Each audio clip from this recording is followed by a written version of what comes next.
Hello everyone. We had small session, two sessions. In that I had discussed about chapter number 1, that is the living world. And little bit we had discussed. I am repeating all those topics once again in my video.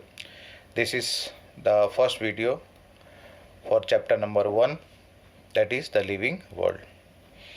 Now, how do we define living organism? So living organism can be defined as self-replicating, evolving, self-regulating interactive system.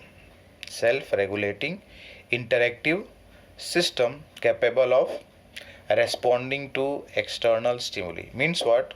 Self-replication refers to the reproduction or cell division. Evolution, you understand. Self-regulating interactive system means what? They can regulate, the living organisms can regulate so many functions without being controlled by any other external factors or external organisms.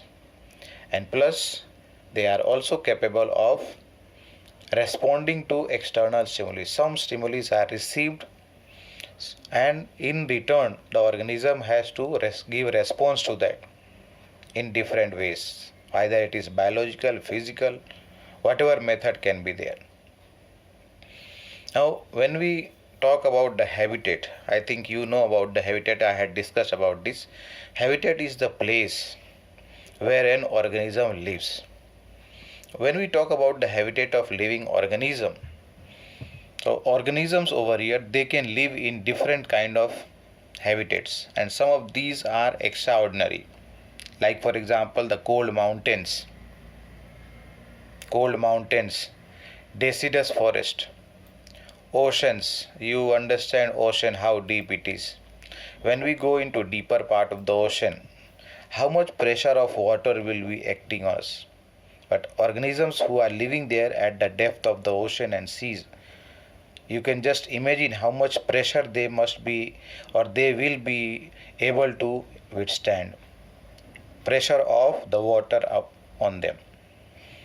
Then next one is fresh water. You know, this is very common. Freshwater lakes, deserts. But here hot spring we are talking. Hot water spring at certain location they are found. They are called as geyser. And in this hot water also there are some organisms who are living. And if you bring these organisms into lower temperature, they are going to die. Means what? They are used to, they are adapted to the prevailing environmental condition wherever they are living. That is their habitat, they are used to. In their habitat they are used to. Now, what is life? How can we define life? Now, when we talk about what is life, now this question has two hidden questions in that. That is, two implicit questions are included in this. The first question is a technical one, and the second question is a philosophical one. Now, this technical question, it needs or it seeks answer to the difference between living and non-living. Means how the living organism differs from non-living. And the second question, that is a philosophical one. This seeks the answer to what is the purpose of life. Now let us see about the living organism, some of the characteristics that determine or that help us to identify the living things. And we can definitely say that certain objects or examples are living. Right? Now, to define living over here, we look for characteristics, and that also distinct characters which are exhibited by the living organisms. Like for example, growth. Living organisms grow. Living organisms reproduce, that is reproduction. They carry out metabolism, and they are conscious about their environment, where they are, in whatever environment they are living. So these four characteristics we are going to discuss one by one. Okay, This is presented here in form of a small chart. Living things, growth we have to discuss. We have to talk about reproduction, we have to talk about metabolism, and then last में क्या है, consciousness के बारे में बात करेंगे. The first one let us take is the growth. Now here when we talk about the growth of an organism, this character will be visible or seen by increase in the mass and also increase in the number of cells. Means twin characters of growth are increase in mass and increase in cell number. Now when we talk about multicellular organism, you have studied about mitosis and meiosis. Mitosis takes place in which what happens, the chromosome number remains the same, whereas in case of meiosis, chromosome number reduces to half, and this takes place only in the sex organs. The cells which are involved in sexual reproduction. But here we are not talking about the meiotic division. Here we are talking mainly about the mitotic division. That multicellular organism, they have to divide by, or they have to grow by cell division, and that also which division? Mitotic division. In case of plant, they go on growing throughout their lifetime. Means the cell division keeps on continuously going on. As a result of that, the number of cells goes on increasing, and due to the increase in the number of cell, what happens here? Their growth is continued without any stop throughout their life. Whereas when we compare or when we see in case of animals, over here the growth is seen only up to a certain age. After that, growth does not take place. Cell division takes place, no doubt in that. Cell division takes place, but this cell division takes place so that the cells which are worn out, which are dead, damaged, they can be replaced. That means what happens here? To replace the lost cells by either death, getting wounded due to some reason. So in place of that, new cells take their position, and for that cell division is necessary. When coming into the unicellular organism, they also grow, no doubt in that. They grow by cell division, but when they divide, here they are also reproducing. The number of cells are increased, that means their population is going to increase. So that is a form of reproduction, you can say. But here we are talking about the growth. The growth here we talked about the increase in mass. Let us say one cell was there, okay, and it goes for division. And after division, instantly the cells which are young or the daughter cells which are formed, instantly they are not going to take part in the cell division. They need some time. They need some time for what? To grow. Synthesize all those components which are necessary to be distributed between two daughter cells.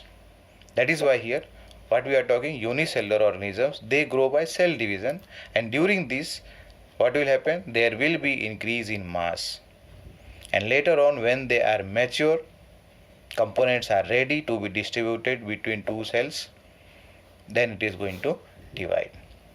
Now in case of higher animals and plants, when we talk, growth and reproduction are mutually exclusive events. मतलब growth और reproduction साथ साथ चल रहे हैं.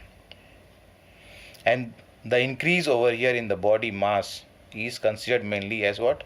Growth. We are born and then we grow with age, and during that time what happens?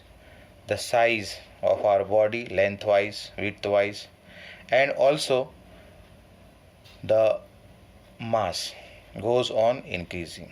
Every time the parents take the child to the doctor, that is child specialist, at that time what happens? The mass is measured there, and that is noted down by the doctor in the files.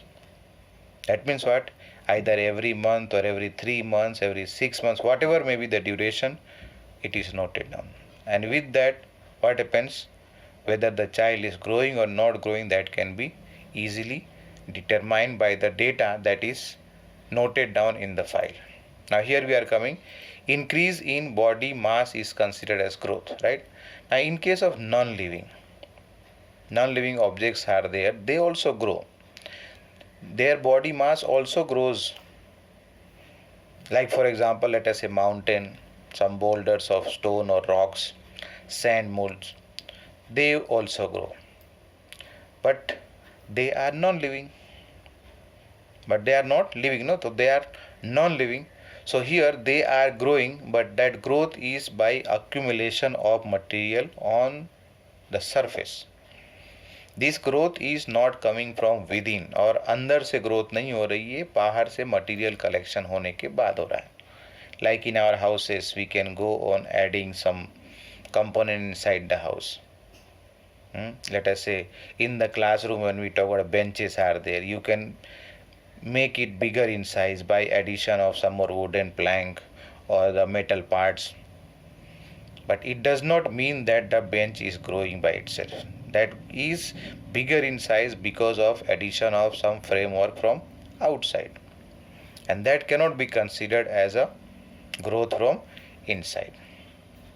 Now in case of living organism, this growth takes place from inside, what I said, and not by addition of material from outside.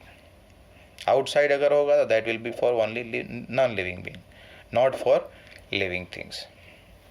Now conditions